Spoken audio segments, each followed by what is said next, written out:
All right, so I've gotten some requests on squatting form. How can you squat and not hurt your low back? You'll see tons of guys squatting in the gym, and I'm sure you know exactly what I'm talking about. They got way too much weight on their back. They start off like this already with the bar, right? They're not even braced properly. They're like this. They squat to about here, and then they either move their head, or they do this, or they do whatever. They're working out their ego more than their hamstrings and their glutes. So, I'm not going to beat a dead horse with that. But I'm just saying that to say the point of this video is to do the total opposite. Every time you go into the gym, not only should you be working the muscles, but you should be making your joints and your tendons stronger and better. What's the sense of having really strong muscles if you're going to snap your own bones every time? So, squatting is an awesome exercise for low back pain. And in fact, even in the doctor's office, little old ladies, I would teach them how to properly squat and deadlift, because it is a activity of daily living that you should be able to accomplish throughout your life. You need to, for elderly people, literally, they need to redevelop the strength to squat on and off the toilet. They need to have that ability, and sometimes they lose it. If they drop something on the ground, they need to have the ability to, say it's groceries, grab their grocery bags, pick them up, drop a pencil on the ground, be able to grab it, pick it up. How many people do you know, you see on a regular basis, or I even experience myself, you drop something on the ground and you're like, how much does that cost? I don't know if it's worth it. Maybe I'll just go buy a new one. I don't really want to pick it up. You do go to pick it up, and you got to brace yourself on your legs. You grab onto something. You get about here, and it's like you went from moving fast to you slow right down, and you got to reach and grab it. That's a huge clue that things are wrong. Okay, so there's many different ways of squatting or forms. Okay. But there's really only one design to the human body. So there's principles that always apply, whether you're picking something up off the floor, picking up your kid, or competing in powerlifting, strongman events, CrossFit, exercising, whatever you're doing, the basic structure of the body is always the same. So that means the principles are always the same. So what I'm going to cover is a bodybuilding, powerlifting type squat, an Olympic squat, which tell you right now I'm not an Olympic lifter. I'm not the best at it. I have started incorporating the movement patterns because I see the benefit of them, and I'll explain why as we're going through it. Then a calisthenics squat and a pistol squat. But you see the same principles follow through. The same principle for squatting applies to deadlifting. So you keep those principles in mind. Just like your daily living, you always want to be aligned. When you start to squat or do any of these things, you gusset your spine first. Activate the glutes, squeeze the lats and all your posterior muscles down and back. Your head is lined up. Then your lateral muscles and your front muscles, your anterior muscles. Okay? You're braced, your spine is ready. Then, if you're barbell squatting, then get under the bar. I like to come straight up with it, right? I like to stand under the bar and stand straight up. See guys, getting under the bar and doing this. You're just inviting right from the get-go, right?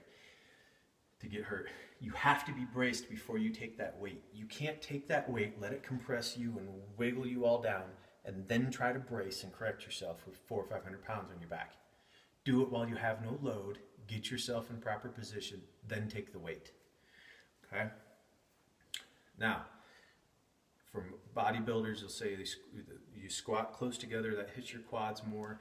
The wider out, the more it's your hamstrings and your glutes. As far as your skeletal structure goes, there's a happy medium there, okay? And depending on what exactly you're trying to accomplish, you're gonna go somewhere in there that's a happy medium. When I competed as a power lifter, I squatted super wide. There's a squat called sumo squat, and I would be even out past that. I'll never ever do that again. It's just way too damaging on the body. Too much load on the knees, on the lateral angle. Torsional load as you're trying to kick out and you got all that weight on your back. It makes your feet collapse. There's just so many reasons why I won't do it. And I was only doing it for competition because I was trying to get the range of motion as small as possible to move the maximum amount of weight. When you're powerlifting, your thigh has to go to parallel or slightly below, depending on the federation, depending on the judge and whether he likes you or not. So you want to make that range of motion as small as possible to make it as easy to lift the most amount of weight as possible. But as far as biomechanics go, don't do that. What you can do to find your range of motion to where it is right now, not where it should be or optimal for lifting, or where it is right now, get next to a wall, get your butt up to it, put your feet up here, and see where is comfortable to get you in a squatting position. Now I'm way below parallel here, but I can see where my feet are, how wide apart they are, the angle that they take. This tells me a lot about my structure. If you go on mobilitywod.com with Dr. Starrett, he'll explain a lot more about this position here. But this is a way for you to find your range of motion with no load on your muscles. So now if you can't get into this range of motion, you know it's not a strength thing. You know there's a mechanical issue going on because the muscles are relaxed. Okay, so that's something I would do. The drill that I use to teach people how to squat correctly, no matter what the squat is or is for, is to bring them to a wall. And I call this an instant feedback drill. Not because it hurts necessarily, but because if you do it wrong, you're going to fall immediately. You're either going to smack your face into the wall or you're going to fall over backwards. So you get instant feedback. You start off this far away from the wall. All right, my arms are at 90 degrees, my fingertips just touch. I put my feet at the same width and angle that they were when I just laid down on the ground. Okay? Put my arms out here. You can drag them on the wall if you want to try to keep your balance. If your balance is really bad, you can do these like on the corner of a wall. And when you run your hand up and down the wall right there, you can keep balance a lot better. Okay? But generally speaking, right here, open wall. You're braced. You're ready. You can put your hands, like if you were holding the bar, you can put a bar across your back. Okay, I don't recommend it for the first time, but I am braced, and then I watch the person move. Do their hips go first, or do their knees? If the knees go first, you're going to hit the wall, and you're going to stop. Now, I have an extremely good range of motion, but when my knees go first, I'm stuck right here. The other thing I'm watching, the knees should follow the toes and generally stay towards the outside. They should not come in at all. If they're coming in, that's muscular weakness, that's your body trying to compensate, and that is damage to your knees. So, you're here. When you're braced, you're ready to go. Hips come back first, then down, knees out. You should be able to squat all the way down.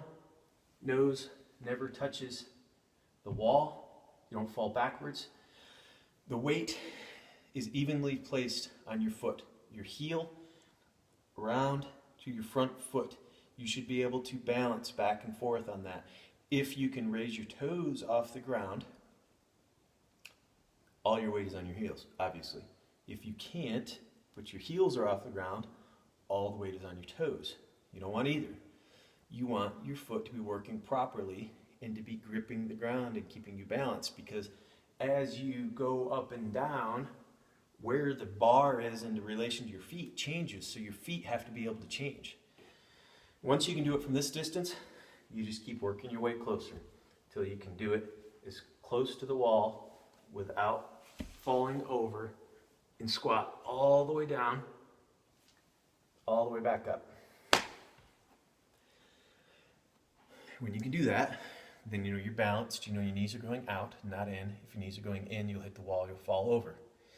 If you're starting with your knees, you'll hit the wall, you'll fall over. If you squat down and you bump your nose, you're leaning too far forward. If you squat down and fall back, you're leaning too far back. It gives you all the feedback you need. As long as you don't get a bloody nose or bonk your head, you'll survive. So that is the drill I use to teach everyone to squat. Now, are you squatting with a bar on your back? Are you squatting with the bar up overhead? Are you doing calisthenics where there's no bar at all? You holding a kettlebell? You know, are you doing farmer's walk and you grabbing or a wheelbarrow in strongman event, right? You grabbing something with handles from low off the ground, picking them up and carrying them. That's a squat and a deadlift kind of all in one, okay? When you're deadlifting with that bar, you're bracing everything. And also, squatting or deadlifting, your head should not be moving all around. You don't need to look at yourself in the mirror. Lock your head in place. If you're moving your head around, you're asking these nerves that run from your brain to your tips of your toes to slide back and forth or floss through those conduits in your body while you have an extreme load on your back. It's not a good idea, it's not smart, and you're breaking the system. If you don't move your head, you will be stronger.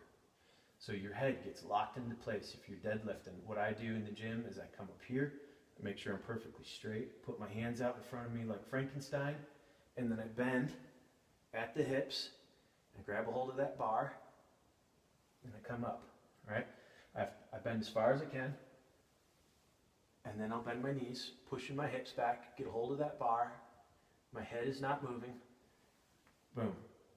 That's my deadlift, okay? So you have your powerlifting squat. Strongman squat I'm not going to get into because it depends on what you're doing. You could be squatting all sorts of different ways, but they do the powerlifting squat too. So feet, the wider out you go, the more your toes are going to point out. The more your toes point out, the more they're going to collapse, more strain on your knees. You have to find your optimal spot where your hip structure allows you to squat to the depth you need to for what you're trying to accomplish.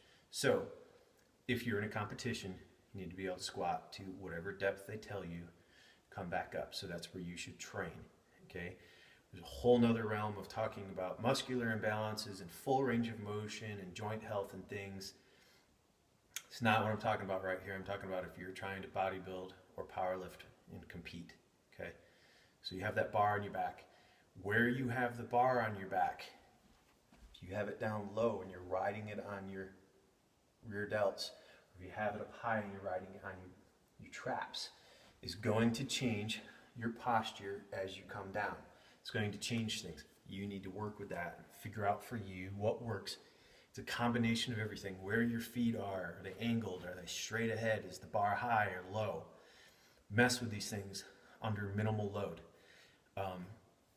Just enough load so you can feel it and feel you move, but not enough load where it hurts you when you're wrong, because you're going to be wrong. You want to learn with a low, light load. Just enough so that it's impacting your balance so that you can feel which direction you need to go. Okay? And when you squat, pretend someone is trying to push your knees in. Okay? I would take my clients, I would kneel down in front of them, and I'd take my hands and I would put a pound of pressure on either side on their knees. I'm not going to force them in, but I'm just putting a little bit of pressure so that they remember to keep their knees out. And they're not pushing their knees out, okay? They're just not letting me push their knees in. So you're in that posture that you found on the wall. You've got your balance down. You're digging your feet in. I wear a flat shoe all the time for many reasons having to do with your low back, full range of motion, being as close to natural and barefoot as possible. I go barefoot as much as possible. If you're squatting with a shoe with a heel, one, it's changing your dynamics and messing you up. Two, it's probably crushing under the weight. Remember that heel is designed to take impact as you run from your body weight. If you're squatting Usually, if I saw somebody wearing a running shoe and they had more than 315 on the squat bar, as soon as they took that weight off, you would see their shoe crush and become extremely unstable. You don't want unstable when you're squatting. So have a good solid shoe, or I wear wrestling sneakers every day in the gym, whenever possible. Wrestling sneakers, as close to barefoot as you can get and be out in public. So that's what I squat, do anything in. There's nothing to crush because there's no cushion, there's no nothing. My foot has to do the work. So, and I wear a wrestling sneaker because I already had them, and I'm not going to spend a huge chunk of money on minimalist sneakers because they're the fad right now, when I already had these shoes, and the price of minimalist sneakers will go down to nothing once they're not a fad anymore. Then I'll have a minimalist sneaker. I'm barefoot whenever I can. So from here, your knees are favoring going out. You're holding that bar, whether it's high on your traps or down on your rear delts. And I push on the bar with my arms too and keep it braced, keep that bar from moving. Knees are going out. Squat down parallel. My thoracic spine has to be strong to keep me from crushing as I squat, right? If your thoracic spine isn't strong and you start to squat down, you get to about here, bam, you do that. Then you come back up. You are asking for trouble. The spine is extremely mobile and it is extremely strong. It can have a huge range of motion, or it can take a tremendous load, but not at the same time. It does one or the other. If you're asking it to take a load, don't move it. If you're moving it around, don't put a load on it. Okay? Very basic, rough principle to go by. So, thoracic spine. The reason why I started doing any sort of Olympic lifting stuff was because I realized it would make my thoracic spine more strong. So, the only thing I really do Olympic lifting wise, because I don't have a setup or a place to do it, I tried doing some in a regular gym with regular weights, and it didn't go well. I set myself up in a power rack, get in the squat stance. I take the bar, I got it set up squat height or higher, because I take it off at full arm's length, okay? And then all I'm trying to do, and I suck at it, which means I need to do it more so my muscles get stronger, is squat, do an overhead squat holding that bar. Make my upper back get stronger and able to hold me.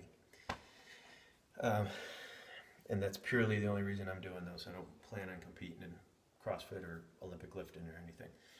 What I do, which I cannot believe how strong it has made my legs, and my knee pain used to be so bad because of all the years that I walked with an altered gait from having the partial paralysis, pivoting on my knees when I walked and hobbling. I tore my knees right up. Flat feet, everything. My knees were shot. I couldn't go up 2 steps at the same time without stabbing knee pain. When I started following the calisthenics workouts and convict conditioning and going through the progressions very well, I didn't go through very patiently at first, learned my lesson, went back, went through very patiently. My knee pain personally is gone. I don't know if it'll work for you, but for me, it is gone. I don't have any knee pain. It's amazing. And my legs are stronger. So I started off with just body weight squats, that same posture that we found on the wall.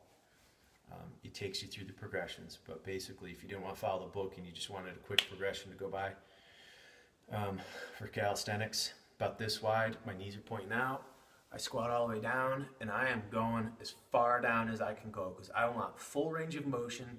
I want these tendons and ligaments to get worked through the grooves. I want them to get nutrients and fluid, and this is the only way they're going to get it, because they don't have blood flow like a muscle. They get their nutrients from getting squeezed and relaxed and worked through the grooves. All right, back up. As your range of motion increases, you get to where you can do it with your feet 1/5 width apart, all the way down, all the way back up. And because I'm barefoot, my feet are able to grip the floor like a monkey foot and squeeze and torque and grip. And I plant my feet when I get started, put my foot down, and I torque it in to spread my toes out. And I do exercises and stretches to spread my toes back out to counteract all those years of wearing crappy shoes that turn your foot into a hoof and make all the muscles atrophy. I got my toes spread, I'm squeezing into the ground like a monkey. When I squat, I start with my hips, my knees are favoring going out. I come down, back up.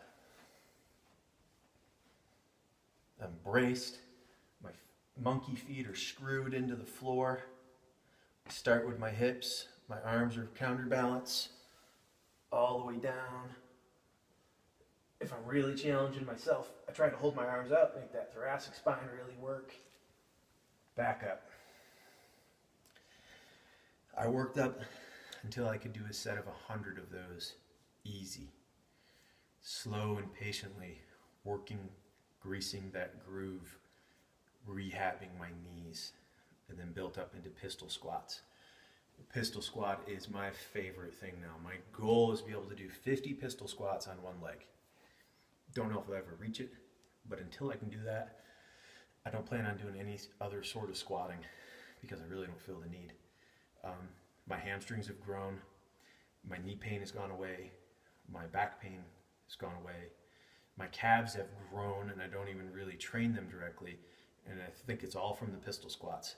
Periodically I will go do something else, like tire flipping, and after a year of pistol squats and doing nothing else, no added weight, nothing, I was able to flip a heavier tire than I've ever been able to flip before. So I know it's working. So the pistol squat, I screw that monkey foot into the floor, I get braced, I lift the one leg up, okay? This knee, even though it's by itself, I still favor it going out. Come down, catch my balance, back up. And that's the trick with the pistol squats, is being able to control your balance so that you can fatigue that muscle. So you really have to build the skill before you can build the strength, before you can build the endurance. So I'm still working on the skill. Bracing everything, really gotta have good muscles in this hip to be able to brace you and hold you from teeter-tottering. My foot is working like crazy right now to grip the floor. All the way down. Back up. So those are my progressions of squats. I'm absolutely in love with calisthenics. I hardly touch any weights anymore. If I do, it's more of a rehab or prehab thing, or trying to figure out how to hit a specific muscle, like when I'm doing squats with my arms overhead. Just trying to figure out how to find something, and once I figure out how to do it with calisthenics, I'll just do it with calisthenics. So hope this helps you. If you have more questions, if I didn't cover something, or you have any comments, feedback, I'd gladly love to hear it. Please comment on this so I know. Thank you.